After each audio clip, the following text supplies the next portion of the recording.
If fortune hadn't smiled upon Charlize Theron, it's difficult to say how she would have ended up. All biographies of note have some element of myth-making, and that's no less true here, though the story is no less interesting for it. As it goes, Charlize Theron had a difficult childhood. Her mother killed her father in self-defense, she suffered from jaundice, and even lost some teeth, thanks to a medicine that was supposed to be helping her. That was counteracted with some spouts of luck here and there. At 16, she got a one-year modeling contract and worked across Europe before moving to New York with her mother to model and try to earn a living as a dancer. Difficulties interfered yet again, however, and a knee injury nixed this avenue. In Theron's words, quote, "I realized I couldn't dance anymore and I went into a major depression," end quote. But she had a wonderful support system in her mother, who encouraged her to continue finding a path.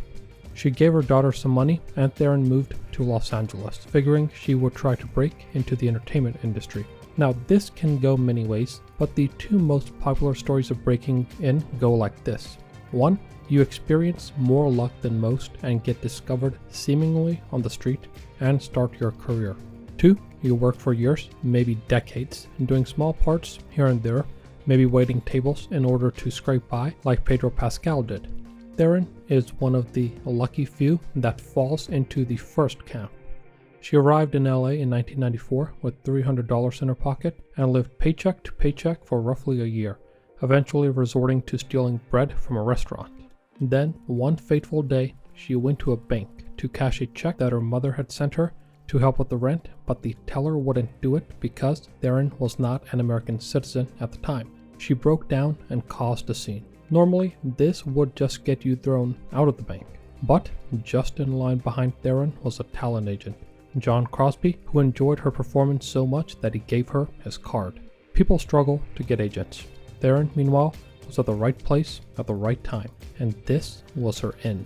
Crosby began repping Theron, and his first step was to send her to acting school before helping her land her first role in 1995 when she was just 20. It was a non-speaking role in Children of the Corn 3, but her next role as a hit woman in 1996's 2 Days in the Valley finally brought her some fame. Reviews were mixed, but people were taken in by the beautiful Theron. But it wasn't just looks that got her where she is. Theron has a damn near unrivaled work ethic. Since getting her start in 1995, she's only had 2 years where she had no film releases, 2010 and 2013. Every other year, she's done at least one movie and often 2 or more. The late 90s and early 2000s were her breakthrough years, though it's startling that they were. 1997's The Devil's Advocate, where she starred alongside Keanu Reeves and Al Pacino, was her breakout role, while 1999's The Cider House Rules was a similar commercial success. But most of her movies in this period were critically or commercially unsuccessful. Directors seemed to want to work with her, but studios didn't, which makes sense as they write the checks. This is something of a recurring theme in Theron's life. Most of her movies do not make a lot of money, if any, but the ones that do make bank. But 2003 proved to be a turning point when she rocketed to the top of Hollywood.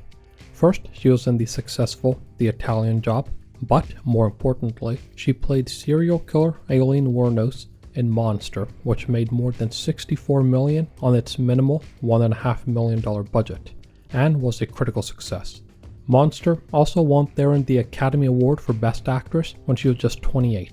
She followed it with movies like Aeon Flux, which is the first movie I ever saw her in, and North Country in 2005 and Hancock in 2008. Yet again, many of her films were not commercial successes.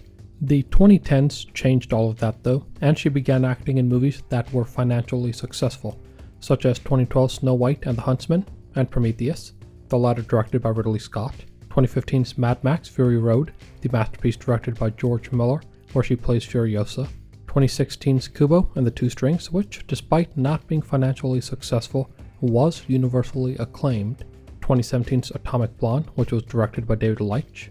Also in 2017, she started appearing in the Fast and Furious movies, starting with number 8 as a recurring villain.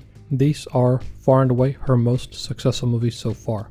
2019's Bombshell, where she played journalist Megyn Kelly, earned her another Academy Award for Best Actress nomination, though she didn't win it. The same year, she pulled $23 million, a far cry from the $300 she arrived in Hollywood with in 1994. In the 2020s, she reprised her role as Cypher in F9 and Fast 10, and entered the MCU in a post-credits scene for Doctor Strange and the Multiverse of Madness.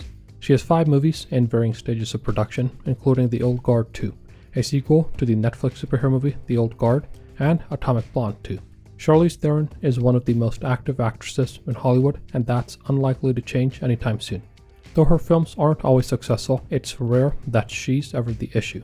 Rather, she's often praised in otherwise lackluster movies, such as Snow White and the Huntsman. I think we can all expect a long, entertaining career from her.